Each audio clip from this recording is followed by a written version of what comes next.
Welcome to science Bangla. আজ থেকে আমি তোমাদের এই চ্যানেলে এনসিইআরটি ক্লাস 10-এর বায়োলজির চ্যাপ্টারগুলো নিয়ে আলোচনা করব। আচ্ছা, ফার্স্টে আমরা যে চ্যাপ্টারটা নিয়ে শুরু করব বায়োলজি, সেটা হলো লাইফ প্রসেস। এই লাইফ প্রসেসের আমরা এনসিইআরটির যে প্রত্যেকটা লাইন আছে সেই লাইনগুলো নিয়ে আলোচনা করব। আচ্ছা, প্রথমেই শুরু করি, চলো। NCERT introduction, first part introduction পার্টটা আমরা একটু গল্প শুনে নিই। এনসিইআরটিতে কী গল্প লেখা আছে ইন্ট্রোডাকশান পার্টটায়? ফার্স্ট দেখো কি লেখা আছে। জীবিত অথবা জীবিত নয়, জীবিত বা অথবা জীবিত নয়, এই দুইয়ের পার্থক্য আমরা কিভাবে বলবো? যদি আমরা দেখি একটি কুকুর দৌড়াচ্ছে বা একটি গরু জাবর কাটছে বা একটি মানুষ রাস্তায় দাঁড়িয়ে চিৎকার করছে, তখন আমরা বুঝতে পারি এগুলো সজীব বস্তু। আর এরা যদি ঘুমন্ত অবস্থায় থাকে তাহলে আমরা সেটাকে কি বলবো? তখন আমরা কি সেখানে জীবিত বলতে পারবো? হ্যাঁ, সেটাকেও আমরা জীবিত বলতে পারবো। কিন্তু আমরা কিভাবে জানতে পারলাম সেটা? এদেরকে আর শ্বাসকার্য চালাতে দেখি, তখন বলতে পারি যে এরা জীবিত। আবার দেখো, যদি উদ্ভিদের ক্ষেত্রে যদি দেখি তাহলে এরাও কিন্তু জীবিত। তাহলে এদের কিন্তু আমরা বলতে পারি যে এরা কেন জীবিত? উদ্ভিদরা সবুজ, কিন্তু যে সকল উদ্ভিদের পাতা অসবুজ রঙিন, এর উদ্ভিদরা কেন জীবিত? উদ্ভিদরা সবুজ বলে। আবার কিছু পাতা আছে অসবুজ বা রঙিন, তাদেরকে আমরা কিভাবে বলবো? এরা কিন্তু তখন বলবো যে তখন আমরা কেউ উত্তর দিতে পারে যে এরা সময়ের সঙ্গে সঙ্গে বৃদ্ধি পায়। তাহলে আমরা আমরা দেখবো যে উদ্ভিদের পাতা অসবুজ রঙিন, তখনও এরা জীবিত বলতে পারি, কারণ এরা সময়ের সাথে সাথে বৃদ্ধি পায়, কারণ এরা জীবিত, সময়ের সাথে সাথে বৃদ্ধি পায় বলে এরা জীবিত। বৃদ্ধির সঙ্গে সম্পর্কিত বা সম্পর্কিত নয় এমন কিছু চলনের কথাও আমরা ভাবতে পারি। উদ্ভিদের বৃদ্ধি দৃশ্যমান নয় বা দৃষ্টিকার্য চলন ছাড়াই শ্বাসকার্য চালাতে পারে, তারাও জীবিত। কিছু প্রাণী আছে যারা দৃষ্টিকার্য চলন ছাড়াই শ্বাসকার্য চালাতে পারে। শ্বাসকার্য তার মানে কি হলো? এটা হচ্ছে শ্বাসকার্যকে আমরা দেখতে পাই না, বা উদ্ভিদের বৃদ্ধিকেও আমরা দেখতে পাই না। তাহলে এই দৃষ্টিকার্য মানে দৃষ্টি যে আমরা যেগুলো দেখতে পাচ্ছি না বলে সেটা পাচ্ছি বা পাচ্ছি না, সেটাই কি হচ্ছে একে দিয়ে বিবেচনা করা যথেষ্ট নয়। তারপরেরটা দেখো অতি ক্ষুদ্র পরিসরে সংঘটিত কিছু চলন খালি চোখে দেখা যায় না। উদাহরণস্বরূপ অণুসমূহের চলন। উদাহরণস্বরূপ কী বলবো? অণুসমূহের চলন, এগুলো কিন্তু আমরা খালি চোখে দেখতে পাই না। এই আণবিক চলন কি জীবনের জন্য প্রয়োজন? উত্তরে বলবো হ্যাঁ, কারণ এটা হচ্ছে উত্তরে আমরা কি বলবো? হ্যাঁ, কারণ এটা জীবনের জন্য আমাদের প্রয়োজন অণুর চলন বা আণবিক চলন।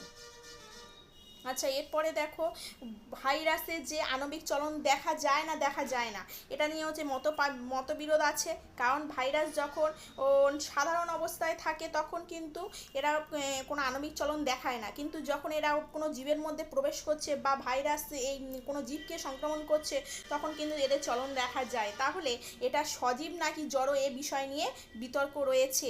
এরপরে দেখো আণবিক চলনসমূহ জীবনের জন্য প্রয়োজনীয় কেন? কারণ আণবিক চলন হয় কখন? যখন সজীব বস্তু সমূহ সুসংগঠিত গঠন সম্পন্ন হয়। আমাদের কি হয়?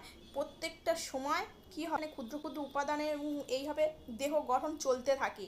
পরিবেশের পরিবেশের কারণে যদি এই সজীব গঠনে যে ভেঙে যাওয়া না, জীবটি আর বেশি দিন জীবিত থাকবে না, তখন মেরামতি পরিচর্যার কাজ চালিয়ে যেতে হবে। গঠনগুলো অণুর সমন্বয়ে গঠিত, তাই এই সময় অবশ্যই এদের অণুর চলন ঘটতে হবে। ঠিক আছে, সজীব বস্তুতে মেরামতির প্রক্রিয়াগুলো কি কি? চলো অনুসন্ধান করি। তার মানে সজীব বস্তু মেরামতির প্রক্রিয়া গুলো আর কিছুই নয়, এই লাইফ প্রসেসের কথা বলছে। যে সজীব বস্তুতে মেরামতি প্রক্রিয়ার জন্য আমাদের লাইফ প্রসেস বা জীবন প্রক্রিয়াগুলি ছাড়া আমরা বাঁচতে পারবো না, সেগুলো অবশ্যই দরকার। লাইফ প্রসেসের মধ্যে ফার্স্ট আমরা কি বলতে পারি? ফার্স্ট আছে নিউট্রিশন, তারপরে আছে রেসপিরেশন, তারপরে আছে ট্রান্সপোর্টেশন, আর একটা আছে কি বল, লাস্ট আছে এক্সক্রিশন।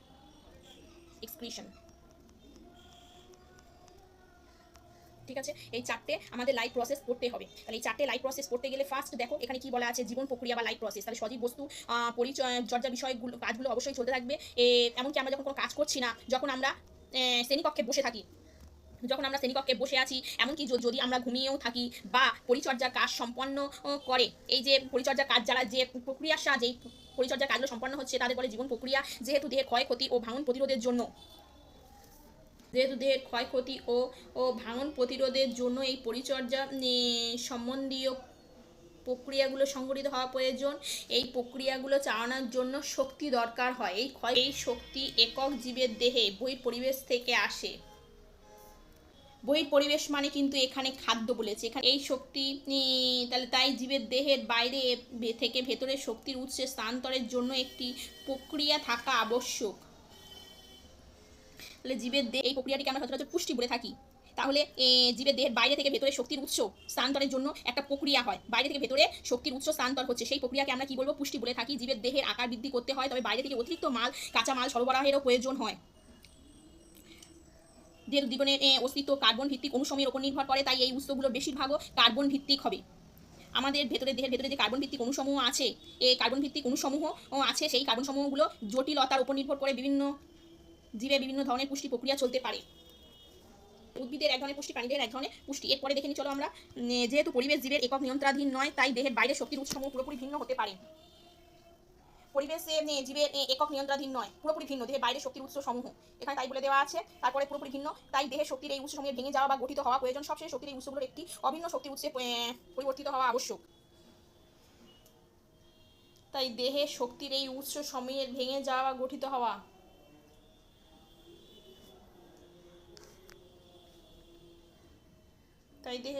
তাই দেহের সজীব গ্রহণ সমূহ এবং এর পাশাপাশি দেহের বৃদ্ধির জন্য প্রয়োজনীয় বিভিন্ন ধরনের অণুসমূহের গঠন বজায় রাখতে যে বিভিন্ন আণবিক চরণের প্রয়োজন হয়, তার জন্য এই অভিন্ন শক্তি উৎস ব্যবহৃত হতে পারে। দেহের ধারাবাহিকভাবে রাসায়নিক বিক্রিয়া সমূহ ঘটা প্রয়োজন। জারণ বিজারণ বিক্রিয়াগুলো অণুসমূহের ভাঙনের জন্য সবচেয়ে বেশি ঘটা রাসায়নিক বিক্রিয়াগুলোর মধ্যে কিছু বিক্রিয়া। তাহলে জারণ হওয়া মানে কিন্তু সেটা ভেঙে যাচ্ছে, আর বিজারণ মানে কিন্তু সেটা নতুন করে বিভিন্ন অণু তৈরি হচ্ছে, অণুগুলো তৈরি হচ্ছে। জারণ মানে অণুগুলো ভেঙে যাচ্ছে। এর জন্য বহু জীব দেহের বাইরে উৎস থেকে অক্সিজেন ব্যবহার করে। দেহের বাইরে থেকে অক্সিজেন সংগ্রহ করার প্রক্রিয়া কোষীয় প্রয়োজনে খাদ্যের সমূহের ভাঙন প্রক্রিয়া। এই গৃহীত অক্সিজেনের ব্যবহারকেই আমরা শোষণ বলে থাকি। এবং কোষীয় প্রয়োজনে খাদ্যের উৎস সমূহের ভাঙন প্রক্রিয়ায় গৃহীত অক্সিজেনের ব্যবহারকে, বাইরে থেকে অক্সিজেন আমরা গ্রহণ করলাম এবং কোষীয় প্রয়োজনে খাদ্যের উৎস সমূহ, আমরা যেগুলো খাদ্য খেয়েছি সেই খাদ্যগুলোকে কি করতে হবে? ভাঙন করতে হবে। ভাঙন করে এই গৃহীত অক্সিজেনের ব্যবহারকে, আমরা যে অক্সিজেনের সাহায্যে আমরা ভাঙন করছি, খাদ্যগুলোকে ভেঙে আমরা কি পাচ্ছি? শক্তি পাচ্ছি। তাহলে এই যে শক্তিটা আমরা পাচ্ছি, সেই যে প্রক্রিয়ার মাধ্যমে, সেই প্রক্রিয়াকে আমরা কি বলে থাকি? শোষণ বলে থাকি। কোনো একটি এককোষী জীবের ক্ষেত্রে খাদ্য গ্রহণ গ্যাসীয় বিনিময় অথবা বজ্র পদার্থের জন্য কোনোটি নির্দিষ্ট অঙ্গের প্রয়োজন হয় না এককোষী একটা জীবের ক্ষেত্রে। ধরো একটা অ্যামিবার ক্ষেত্রে, ঠিক আছে, একটা অ্যামিবার ক্ষেত্রে কিন্তু তার জীবটির সম্পূর্ণ দেহতল পরিবেশের সংস্পর্শে থাকে, কিন্তু যখন জীবের দেহের আকার বৃদ্ধি পায়, দেহ নকশা আরও জটিল হয়, তখন কিন্তু মানে বহুকোষী জীবের ক্ষেত্রে কি হয়? চারপাশের পরিবেশের সরাসরি সংস্পর্শে নাও থাকতে পারে, সরল ব্যাপন প্রক্রিয়ার মাধ্যমে চাহিদা পূরণ হয় না। তখন কি হয়? বহুকোষী জীব দেহে বিভিন্ন রকমের নিজ নিজ কার্য সম্পাদনের জন্য বিভিন্ন অংশগুলো তৈরি হয় বা বিশেষিত হয়। জীবের এই বিশেষিত কলাসমূহ এবং তাদের সংগ্রহণ বিষয়ক ধারণা সম্পর্কে আমরা অবগত আছি। সুতরাং এটা আশ্চর্যের বিষয় নয় যে খাদ্য অক্সিজেন গ্রহণ ও বিশেষিত কলারই কাজ হবে। অক্সিজেন গ্রহণ ও বিশেষিত কলার কাজ, খাদ্যের গ্রহণের জন্য বিশেষিত কলা আছে, অক্সিজেন গ্রহণের জন্য বিশেষিত কলা আছে। এই ধারণাটির একটি সমস্যাও রয়েছে। সমস্যাটি হলো যে খাদ্য অক্সিজেন জীবের একটি স্থানে গৃহীত হলেও দেহের সব অংশেই খাদ্য অক্সিজেন পরিবহনের জন্য একটি পরিবহন তন্ত্র গঠনের চাহিদা সৃষ্টি হয়। এক স্থান থেকে যে অন্য স্থানে যাবে, খাদ্য যাবে, অক্সিজেন পরিবহন হবে, তাহলে এর জন্য কিসে হবে? একটা পরিবহন তন্ত্র গঠনের চাহিদা, একটা পরিবহন তন্ত্র তৈরি হবে, যেটা এই পরিবহন তন্ত্র ছাড়া আমরা কিন্তু বাঁচতে পারবো না। আমাদের লাইফ প্রসেস কিন্তু এই পরিবহন তন্ত্রের ওপরই নির্ভর করে আছে। তার মানে কি? যখন রাসায়নিক প্রক্রিয়াগুলোতে শক্তি উৎপাদনের জন্য কার্বন উৎস এবং অক্সিজেন ব্যবহৃত হয়, তখন যে উপজাত বস্তুগুলো সৃষ্টি হয় সেগুলো দেহকোষের জন্য শুধুমাত্র যে অপ্রয়োজনীয় তাই নয়, এমনকি ক্ষতিকারকও। তাহলে আমাদের যেই সারাক্ষণ যে আমাদের দেহের মধ্যে রাসায়নিক বিক্রিয়া হচ্ছে উদ্ভিদে প্রাণী দেহে, তাহলে এগুলোর জন্য যে কার্বন উৎস এবং অক্সিজেনগুলো যে ব্যবহৃত হচ্ছে, কার্বন উৎস এবং অক্সিজেন ব্যবহৃত হচ্ছে, সেগুলো দেহকোষের জন্য শুধুমাত্র যে উপজাত বস্তুগুলো সৃষ্টি হয়েছে সেটা কিন্তু অপ্রয়োজনীয় তাই নয়, সেগুলো কিন্তু যে উপজাত বস্তুগুলো সৃষ্টি হচ্ছে বিক্রিয়ার মাধ্যমে, সেগুলো দেহের জন্য যে শুধুমাত্র অপ্রয়োজনীয় শুধু তাই নয়, তা এমনকি ক্ষতিকারকও। তাহলে এগুলো কি করতে হবে, আমাদের দেহের বাইরে বের করে দিতে হবে, দেহ থেকে অপসারণ প্রয়োজন এবং দেহ থেকে বর্জিত রেচন বলে। আবার বহুকোষী জীবের দেহ নকশার জন্য যদি মৌলিক নীতিগুলো অনুসরণ করা হয়, তাহলে রেচনের জন্য একটি বিশেষিত কলা গঠিত হবে। এর অর্থ হলো এই যে কোষ সমূহ থেকে রেচন সহায়ক এই কলায় বজ্র পদার্থের পরিবহনের জন্য পরিবহন তন্ত্রের প্রয়োজন। তাহলে এটা কি প্রয়োজন, পরিবহন তন্ত্রের প্রয়োজন। তাহলে চলো আমরা 4টে বিষয় সম্পর্কে, যে কি পুষ্টি বা নিউট্রিশন, রেসপিরেশন বা শ্বসন, আর কি আছে ট্রান্সপোর্টেশন বা পরিবহন, আর এক্সক্রিশন বা রেচন, এই 4টি সম্পর্কে আমরা একটা ভূমিকা নিয়ে পড়লাম। এবারে দেখি চলো নিউট্রিশন বা পুষ্টি সম্পর্কে আমরা ভালোভাবে জেনে নেব। আচ্ছা, এরপরে আমরা নিউট্রিশন বা পুষ্টি সম্পর্কে ভালোভাবে জেনে নেব। যখন আমরা হাঁটি, বাইসাইকেল চালাই, তখন কিন্তু আমরা শক্তির ব্যবহার করে থাকি। যখন কোনো কাজ করি না, দেহের সাম্যাবস্থা বজায় রাখার জন্য তখনও শক্তির প্রয়োজন হয়। দেহের চাহিদা বৃদ্ধি, পরিস্পন, প্রোটিন, অন্যান্য বস্তুর সংশ্লেষের জন্য আমাদের দেহের পরিবেশ থেকেও উপাদান সংগ্রহ করার প্রয়োজন রয়েছে। শক্তি এবং উপাদান সমূহের এই উৎসটি হলো খাদ্য। খাদ্যের মাধ্যমেই কিন্তু আমরা শক্তি পাচ্ছি। এই শক্তির মাধ্যমেই কিন্তু আমরা পুষ্টি সম্পন্ন হলেই তবে আমরা কিন্তু শক্তিটা পাচ্ছি। সজীব বস্তু তাদের খাদ্য কীভাবে পায়? আচ্ছা, যেগুলো মেন ইম্পর্টেন্ট কোশ্চেনগুলো কিন্তু আমি স্টার্ট দিয়ে দেবো, তোমরা খুব ভালোভাবে মনোযোগ দিয়ে শুনে নাও একবার।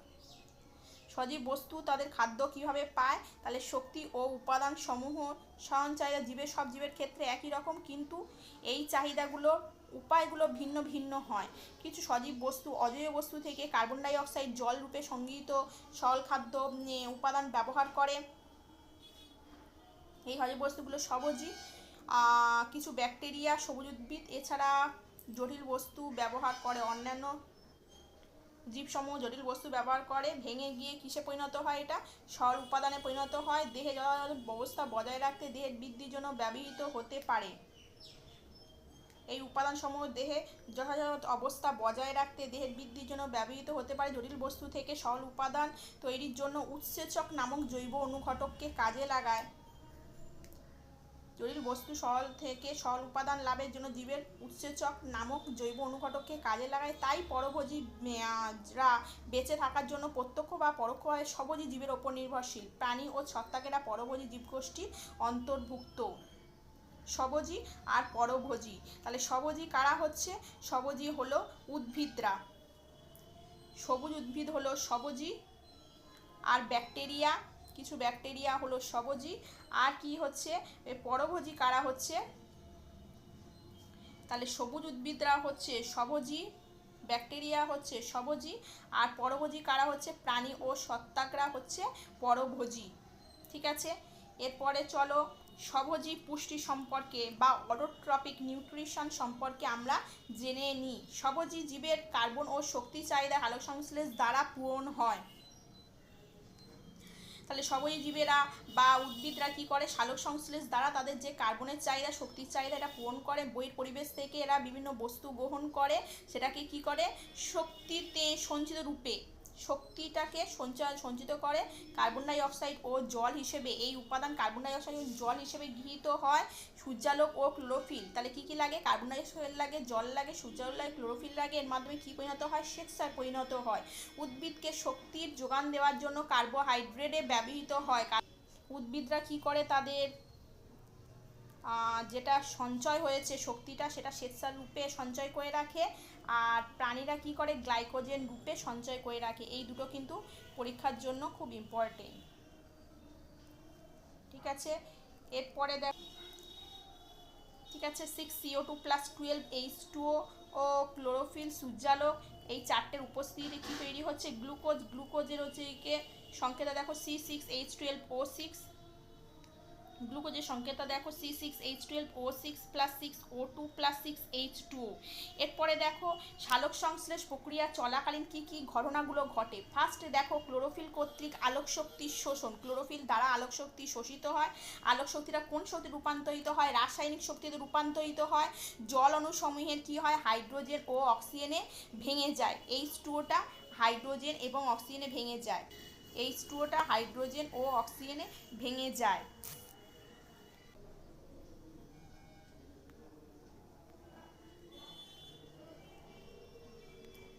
H2O কিসে ভেঙে যায়? হাইড্রোজেন আর অক্সিজেনে ভেঙে যায়। এরপরে দেখো কার্বন ডাই অক্সাইড বিজারিত হয়ে কি হয়? কার্বোহাইড্রেট গঠন করে। এই কার্বন ডাই অক্সাইড বিজারিত হয়ে কি করণ করে? কার্বোহাইড্রেট গঠন করে। এরপরে দেখো যে কিছু উদ্ভিদ যেমন জঙ্গল উদ্ভিদরা তারা কিন্তু রাত্রিবেলা কার্বন ডাই অক্সাইড গ্রহণ করে, দিনের বেলা নয়, রাত্রিবেলা কার্বন ডাই অক্সাইড গ্রহণ করে রাখে, একটা অন্তর্বর্তী যৌগ তৈরি করে। তারপরে দিনের বেলা যখন সূর্যালোকে আসে তখন সূর্যালোকের দ্বারা ক্লোরোফিল দ্বারা শোষিত হয়ে সৌরশক্তি দ্বারা এরা কিন্তু কি তৈরি করে? গ্লুকোজ তৈরি করে। ঠিক আছে। এরপরে দেখো কীভাবে উপরিক্ত বিক্রিয়ায় প্রতিটি উপাদান আলোক সংশ্লেষের জন্য অপরিহার্য। এখানে কিন্তু পাতার ছবিটা দেখে নাও। পাতার দেখো পত্র ফলক শিরা দিয়েছে। দেখো পাতার এটাকে বলা হয় পত্র ফলক শিরা। পাতার এটাকে বলা হয় পত্র ফলক শিরা। এরপরে দেখো পত্র ফলক শিরা কোনটা দেখতে পাচ্ছ তোমরা সবাই। এরপরে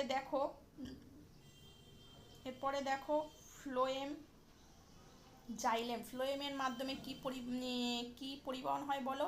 খাদ্য পরিবহন হয়। জাইলেমের মাধ্যমে জল পরিবহন হয়। দেখো দুটো হচ্ছে দেখিয়ে দিয়েছে। এই ফ্লোয়েম আর জাইলেমকে দুটোকে একসঙ্গে বলে নালিকা বান্ডিল। আর ওপরে আছে দেখো পাতার গঠনটাকেই আরেকটু ভালো করে দেখিয়েছে। দেখো একদম পাতার প্রস্থচ্ছেদ করে দেখিয়েছে। দেখো উপরের অংশটা মোমের আস্তরণযুক্ত কিউটিকল, ঊর্ধ্ব বহিঃত্বক, নিম্ন বহিঃত্বক, আর ক্লোরোপ্লাস্টগুলোকে সবুজ দানার মতো দেখিয়েছে। বাতাবকাশ আছে দেখো বা গহ্বর, বাতাবকাশ বা গহ্বর আছে। আর রক্ষী কোষ আছে, পত্ররন্ধ্রের চারপাশে যে কোষগুলো থাকে সেটাকে আমরা রক্ষী কোষ বলে থাকি। তাহলে এবারে দেখো কিছু সবুজ বিন্দু রয়েছে কোষে, কিছু কোষে সবুজ বিন্দু রয়েছে। সবুজ বিন্দুগুলো তাহলে ক্লোরোপ্লাস্টে, এই ছবিটা ক্লোরোপ্লাস্ট নামক কোষীয় অঙ্গাণু যাতে ক্লোরোফিল বর্তমান, আলো সংশ্লেষের জন্য ক্লোরোফিল অপরিহার্য। এরপরে দেখো পত্ররন্ধ্র হলো পাতার ত্বকে উপস্থিত ক্ষুদ্র ক্ষুদ্র ছিদ্র। সালোক সংশ্লেষের জন্য পাতায় উপস্থিত ছিদ্রগুলোর মধ্যে ব্যাপক পরিমাণে গ্যাসীয় আদান প্রদান ঘটে। গ্যাসীয় আদান প্রদান পাতার ন্যায় কাণ্ড ও মূলের ত্বকের মাধ্যমে ঘটে। এই পত্ররন্ধ্রের মাধ্যমে প্রচুর পরিমাণে জল বেরিয়ে যেতে পারে। তাই যখন আলোক সংশ্লেষের জন্য কার্বন ডাই অক্সাইড প্রয়োজন হয় না তখন এই ছিদ্রগুলোকে বন্ধ করে দেয়। ছিদ্রটিকে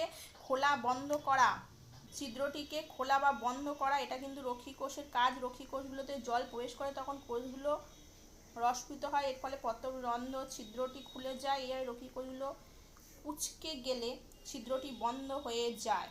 তার মানে কি হলো দেখো, এখানে পত্ররন্ধ্রের গঠনটা খুব ভালোভাবে দেখে নাও। তাহলে ফার্স্ট দেখো রক্ষী কোষের কিন্তু এখানে কি আছে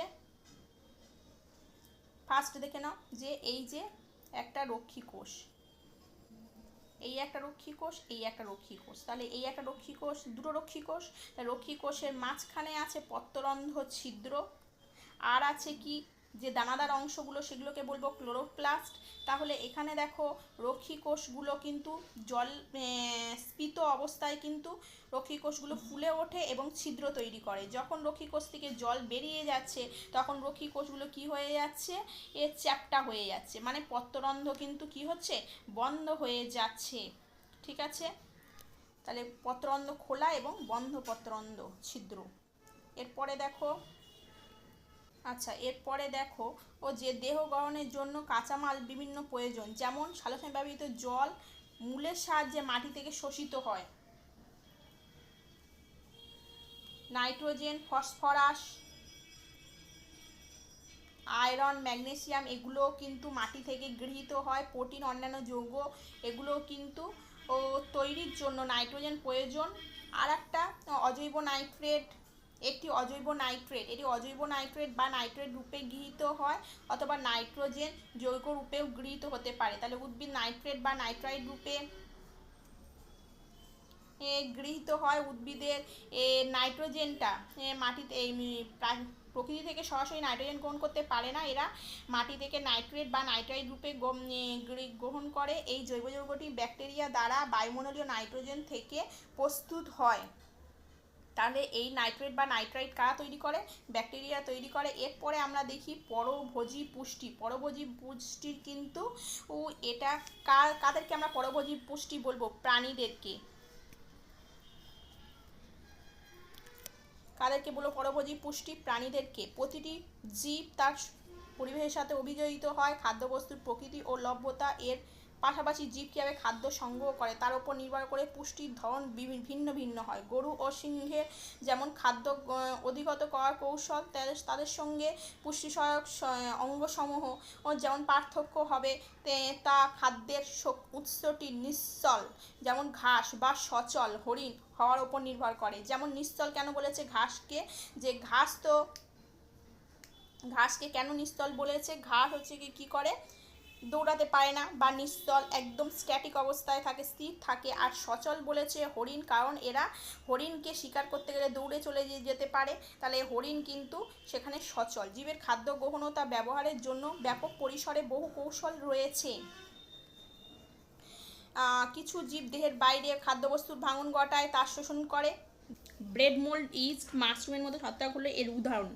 আর এছাড়া অন্যান্য জীবসমূহ খাদ্যকে দেহের ভেতরে ঢুকিয়ে নিয়ে সেখানে খাদ্যের ভাঙন ঘটায়। কোন দেহ নকশা ও কার্যাবলীর ওপর নির্ভর করে। অন্য কিছু জীব আবার কিছু উদ্ভিদ ও প্রাণীদের না মেরে তাদের দেহ থেকে পুষ্টি সংগ্রহ করে। এগুলো কারা? যারা শৈললতা, এটুলি, উকুন, যোগ, এগুলো ফিতাকৃমি, এগুলোর কিন্তু পুষ্টিগত কৌশল, যারা আমাদেরকে না মেরে বা বিভিন্ন প্রাণীদেরকে না মেরে সেখান থেকে পুষ্টি সংগ্রহ করে। আচ্ছা, কীভাবে জীব তাদের পুষ্টি লাভ করে দেখো, এখানে দেখে নাও অ্যামিবার পুষ্টিটা কেমন। ফার্স্ট দেখো অ্যামিবা একটা আছে, অ্যামিবার নিউক্লিয়াস আছে মাঝখানে। খাদ্য কণাটাকে গ্রহণ করার জন্য ক্ষণপদ তৈরি করেছে, যে ক্ষণপদের মাধ্যমে কি করে এরা? ফ্যাগোসাইটোসিস পদ্ধতিতে খাদ্য গহ্বরকে, খাদ্য কণাকে এই ফ্যাগোসাইটোসিস মানে কোষ গহ্বর সৃষ্টি করে সেখানে ঢুকিয়ে নেওয়ার পরে অ্যামিবার আর পুষ্টি পদ্ধতি এইভাবে সম্পন্ন হচ্ছে। তাহলে ফার্স্ট দেখো কি বলা আছে, যে কীভাবে জীব তাদের পুষ্টি লাভ করে। যেহেতু তাদের খাদ্যের প্রকৃতি ও খাদ্যগ্রহণের প্রক্রিয়া ভিন্ন ভিন্ন, তাই পৌষ্টিক তন্ত্রের গঠনও ভিন্ন। এককোষী জীব যেমন অ্যামিবা, তারা কিন্তু খাদ্য গৃহীত হতে পারে। এই জীবের জটিলতা উত্তরোত্তর বৃদ্ধি পাচ্ছে, মানে বহুকোষী জীব ও কার্য সম্পাদনের জন্য তাহলে বিভিন্ন অঙ্গ, যেমন অ্যামিবা তার কোষীয় তলের আঙুলের মতো অস্থায়ী অভিক্ষেপের সাহায্যে, মানে সিউডোপোডিয়ার সাহায্যে কি হবে? অ্যামিবা কি করে?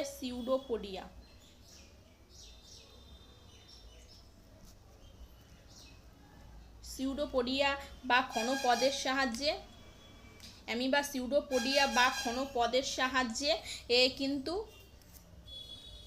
সিউডোপোডিয়া, দেখো এখানে সিউডোপোডিয়া বা ক্ষণপদের সাহায্যে কিন্তু খাদ্য গহ্বর সৃষ্টি করে, জটিল খাদ্যবস্তুকে ভেঙে সরল খাদ্যবস্তুতে পরিণত করে, সাইটোপ্লাজমে ব্যাপিত হয়, অবশিষ্ট অপাচ্য বস্তু কোষীয় তল দিয়ে দেহের বাইরে নিক্ষিপ্ত হয়।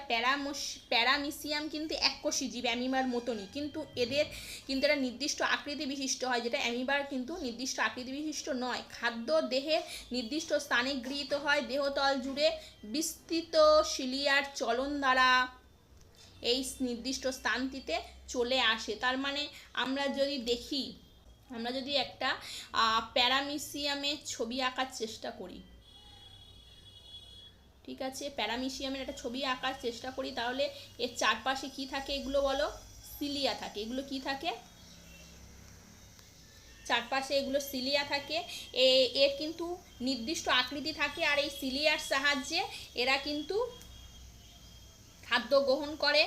ঠিক আছে, খাদ্য গ্রহণ করে, একটা নির্দিষ্ট অংশ দিয়ে খাদ্য গ্রহণ করে, আর অপাচ্য অংশকে একটা নির্দিষ্ট স্থান দিয়ে দেহের বাইরে বার করে দেয়। ঠিক আছে, এরপরে দেখো মানুষের পুষ্টি, যেটা আমাদের পুষ্টির জন্য মেন টপিক, যেটা আমাদের পুষ্টি মেন টপিক, মানুষের পুষ্টি মানে আমাদের পুষ্টির জন্য লম্বা নালিকা, পৌষ্টিক নালীটা কি, লম্বা নালিকা এবং মুখগহ্বর থেকে পায়ুছিদ্র পর্যন্ত বিস্তৃত। সেটা কিন্তু নালীর কিন্তু বিভিন্ন অংশ রয়েছে, বিভিন্ন কার্য সম্পাদনের জন্য বিভিন্ন অংশ। তার মানে এটা কিন্তু কোন কোন খাদ্য দেহের ভেতরে প্রবেশ করছে, কি পরিণতি ঘটছে, এগুলো সব নিয়ে আলোচনা করা আছে নিচে। আচ্ছা, এরপরে দেখো আমরা বিভিন্ন ধরনের খাদ্য গ্রহণ করি। এই খাদ্যগুলোকে পৌষ্টিক নালীর মধ্য দিয়ে অগ্রসর হতে থাকে ছোট এবং একই গড়ন বিন্যাস বিশিষ্ট খাদ্যকণায় পরিণত হওয়ার জন্য স্বাভাবিকভাবেই খাদ্যের প্রক্রিয়াকরণ প্রয়োজন হয়। দাঁতের সাহায্যে খাদ্যগুলো ভেঙে যায়, কাজটি সম্পন্ন হয়। যেহেতু পৌষ্টিক নালীর প্রাকারটি নরম হয়, তাই এর মধ্য দিয়ে সহজেই চলনের জন্য খাদ্যবস্তু সিক্ত থাকা প্রয়োজন। খাদ্যবস্তু সিক্ত হতে গেলে সিক্ত হয় বলেই সিক্ত হওয়ার জন্য আমাদের কি হয়, জিভে জল আসে। আমরা কি কোনো খাবার দেখলে জিভে জল আসে, তার মানে এটা শুধুমাত্র জল নয়, এটা কিন্তু লালা গ্রন্থি থেকে নিঃসৃত হয় লালা রস। তাহলে যে খাদ্য গ্রহণ করি সেটা জটিল প্রকৃতি, পৌষ্টিক নালী থেকে শোষিত হয় এই খাদ্য, একে একে ভেঙে গিয়ে ক্ষুদ্র অণুতে পরিণত হয়। উৎসেচক নামক জৈব অনুঘটকের সাহায্যে প্রক্রিয়াটি ঘটে। লালা রসে উপস্থিত একটি উৎসেচক হলো স্যালাইভারি অ্যামাইলেজ, যা জটিল অণু শর্করাকে ভেঙে সরল শর্করায় পরিণত করে।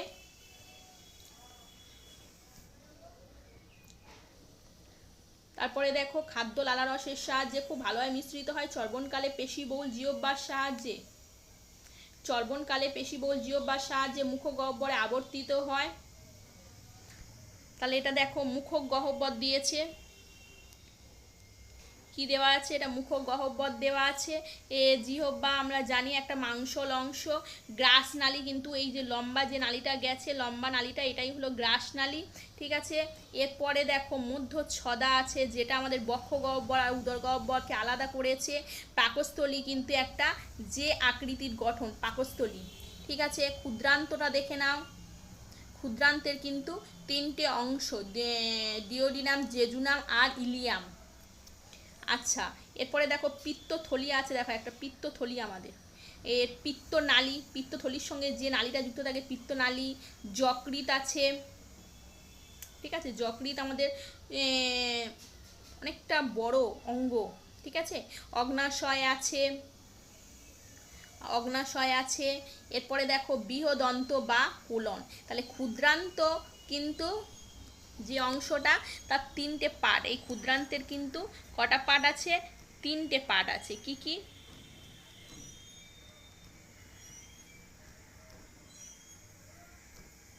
ডিওডিনাম, এরপরে কি আছে বলো, জেজুনাম, এরপরে আছে ইলিয়াম। ডিওডিনাম, জেজুনাম আর ইলিয়াম, এই তিনটে পার্ট আছে। ঠিক আছে, এইগুলো নিয়ে আমরা আরও পরে বিস্তারিতভাবে পড়ব। এরপরে দেখো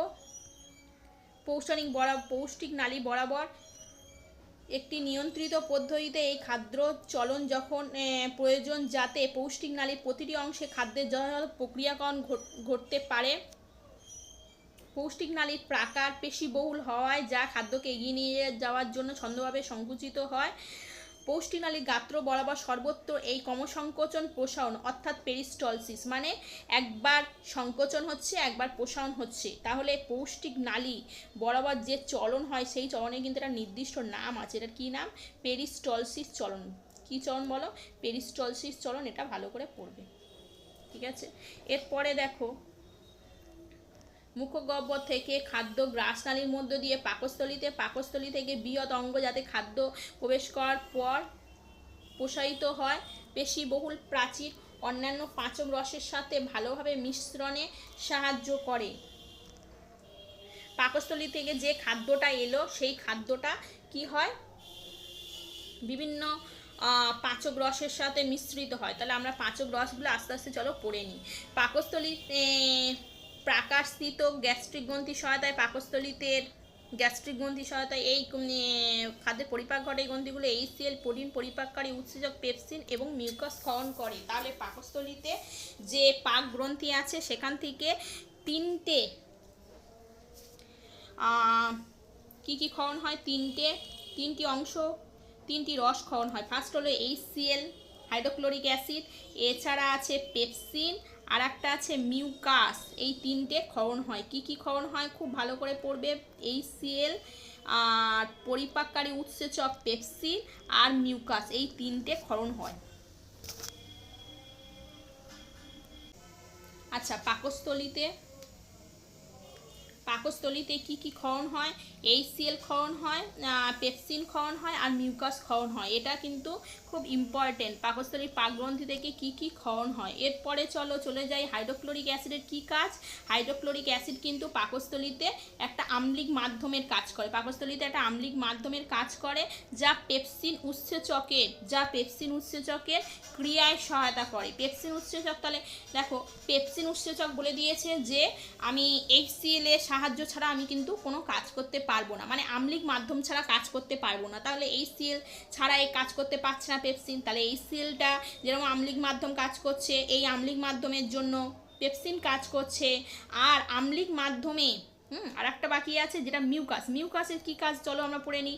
অ্যাসিড হচ্ছে একে অন্যান্য কাজ করতে পারে। কি কাজ করতে পারে, স্বাভাবিক অবস্থায় মিউকাস পাকস্থলীর ভেতরের প্রাকারকে, ভেতরের অংশটাকে কি করে, অ্যাসিডের ক্রিয়ার হাত থেকে রক্ষা করে মিউকাস। তাহলে অনেক শুনি প্রাপ্তবয়স্করা কী করেন, অ্যাসিডিতে ভোগেন। অ্যাসিডিতে কেন ভোগেন, যে তাদের কি হয়েছে, অ্যাসিডটা মানে মিউকাস যে পর্দাটা, সেই মিউকাস পর্দাটা অনেকটা পাতলা, যার জন্য এরা অ্যাসিডিতে ভোগেন। ঠিক আছে, এরপরে দেখো পাকস্থলীতে খাদ্যের নির্গমনে একটা স্ফিংটার পেশি থাকে। সেই স্ফিংটার পেশি কি করে, খাদ্যকে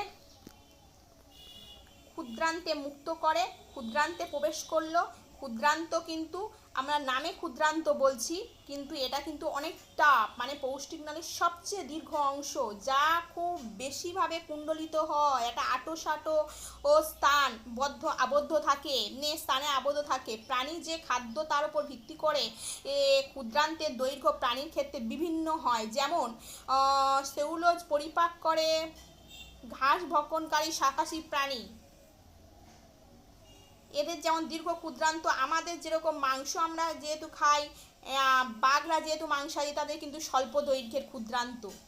ঠিক আছে, এরপরে চলো আমরা চলে যাই ক্ষুদ্রান্তের কি কি পরিপাক ঘটে। ক্ষুদ্রান্তে কার্বোহাইড্রেট, প্রোটিন, ফ্যাট পরিপাক ঘটে। কিন্তু আমরা আগের যে অংশটা ছিলাম পাকস্থলীতে কিন্তু কার্বোহাইড্রেটের পরিপাক ঘটে না, প্রোটিন ও ফ্যাটের পরিপাক ঘটে। এরপরে দেখো এই কাজের জন্য যকৃৎ ও অগ্নাশয় থেকে কি হয়, খরিত পদার্থ মুক্ত হয়। তার মানে কি, ক্ষুদ্রান্তে যেই খাদ্যটা পাকস্থলী থেকে ক্ষুদ্রান্তে এলো, পাকস্থলী থেকে ক্ষুদ্রান্তে খাদ্যটা আসার পরে যকৃৎ ও অগ্নাশয় বলল যে আমরা দুজনও কিন্তু কিছু রস নিঃসৃত করব, যাতে সাহায্য হবে ক্ষুদ্রান্তে আসা খাদ্যের সাহায্য হবে। তাহলে পাকস্থলী থেকে আগত খাদ্য কি, আম্লিক খাদ্য। এরপরে অগ্নাশয় বললো সাহায্য করব, তাহলে অগ্নাশয় কি কাজে সাহায্য করলো, ক্ষারীয় করতে সাহায্য করলো খাদ্যকে। আর যকৃৎ থেকে যে পিত্তরস আসলো সেটা ফ্যাটের ওপর, আচ্ছা যকৃৎ থেকে যে পিত্তরস এলো সেটা কিন্তু ফ্যাটের ওপর কাজ করলো। শুধু তাই নয়, বড় গ্লোবিউল রূপে থাকে ফ্যাটগুলো, সেই ফ্যাটগুলোকে কি করে, ছোট গ্লোবিউলে পরিণত করে। এরপরে উৎসেচকের কার্যকারিতা বৃদ্ধি পায়। আচ্ছা, এরপরে দেখো অগ্নাশয় কি কাজে সাহায্য করলো। যকৃৎ থেকে যে পিত্তরস আসছে সেটা কিন্তু ফ্যাটের ওপর কাজ করছে, বড় গ্লোবিউল বা বড় দানাকে ছোট দানায় পরিণত করছে, যাতে আমাদের খাদ্যগুলো হজম হয়। ফ্যাটের যে বড় দানাগুলোকে ছোট দানায় পরিণত করছে। এরপরে অগ্নাশয় রস নিঃসৃত করছে, যার মাধ্যমে প্রোটিন পরিপাকের জন্য ট্রিপসিন আর লাইপেজের মতো উৎসেচক প্রোটিন পরিপাকের জন্য ট্রিপসিন, লাইপেজ বা ফ্যাটের ভাঙার জন্য লাইপেজের মতো উৎসেচক বর্তমান। এরপরে দেখো ক্ষুদ্রান্তের পরিপাকস্থিত গ্রন্থিগুলো আন্তরিক রস ক্ষরণ করে। আন্তরিক রসের উৎসেচকগুলো পরিবেশে প্রোটিনগুলোকে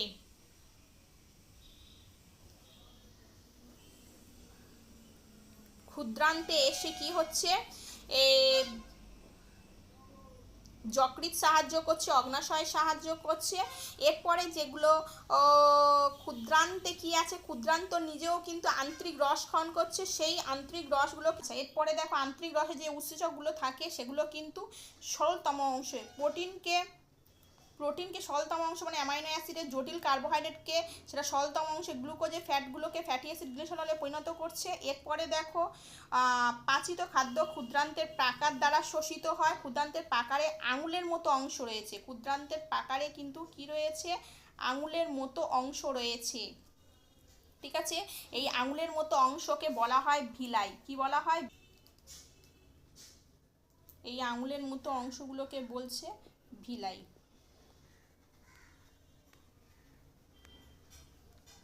আঙুলের মতো অংশগুলোকে বলছে ভিলাই। তাহলে ভিলাইয়ের মাধ্যমে কিন্তু ক্ষুদ্রান্তের যেমন পৃষ্ঠতল বৃদ্ধি পাচ্ছে, ক্ষুদ্রান্তের পৃষ্ঠতল বৃদ্ধি পাচ্ছে। আর এই ভিলাইগুলো কি হচ্ছে, রক্তবাহ সমৃদ্ধ মানে রক্তনালিকা থাকে এর ভেতরে, যার মাধ্যমে এই ভিলাইয়ের মাধ্যমে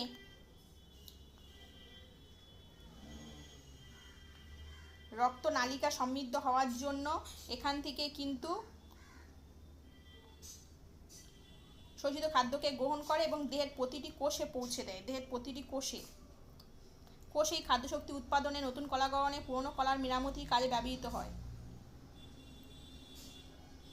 কোষে এই খাদ্যগুলো কিন্তু কি কাজ করে, কোষের মধ্যে যেই প্রবেশ করে গেল খাদ্যশক্তি উৎপাদনে, কোষে যেগুলো প্রবেশ করে গেল কোষের খাদ্যশক্তি উৎপাদনে কাজে লাগছে। কোষের এই খাদ্য শক্তি উৎপাদনে, নতুন কলা গঠনে, পুরনো কলার মেরামতির কাজে ব্যবহৃত হয়। এরপরে দেখো অপাচ্য খাদ্য বৃহদন্তে প্রেরিত হয়, যেগুলো আমাদের লাগবে না, খাদ্যবস্তু থেকে আরও জল গ্রহণ করে বৃহদন্ত্র বা লার্জ ইন্টেস্টাইন। এরপর অপাচ্য খাদ্য পায়ের মধ্যে দিয়ে দেহের বাইরে অপসারিত হয়। বজ্র পদার্থের অপসারণ অ্যানাল স্ফিংক্টার দ্বারা নিয়ন্ত্রিত হয়। কি স্ফিংক্টার দ্বারা? অ্যানাল স্ফিংক্টার দ্বারা নিয়ন্ত্রিত হয়। এরপরে দেখো দাঁতের ক্ষয় বলে একটা টপিক আছে। দাঁতের ক্ষয়, ডেন্টাল ক্যারিজ বা দাঁতের ক্ষয়জনিত কারণে দাঁতের এনামেল এবং ডেন্টাইন ধারাবাহিকভাবে নরম হয়। দাঁতের ক্ষয়ের জন্য, দাঁত ক্ষয় হয় কেন?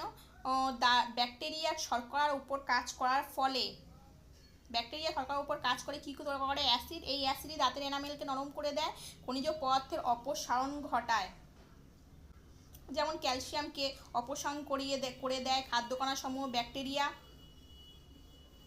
খাদ্যকণাসহ ব্যাকটেরিয়া কোষের সমষ্টি একসাথে দাঁতের সাথে আটকে গিয়ে ডেন্টাল প্লাক গঠন করে। দাঁত প্লাক দ্বারা আবৃত থাকায় অ্যাসিডকে প্রশমিত করার জন্য লালারস দাঁতের উপরিতলে পৌঁছাতে পারে না। খাওয়ার পর দাঁত তবে ব্রাশ অবশ্যই করলে সেটা কি করে, ব্যাকটেরিয়া অ্যাসিড তৈরি করার পূর্বে প্লাকের অপসারণ ঘটে।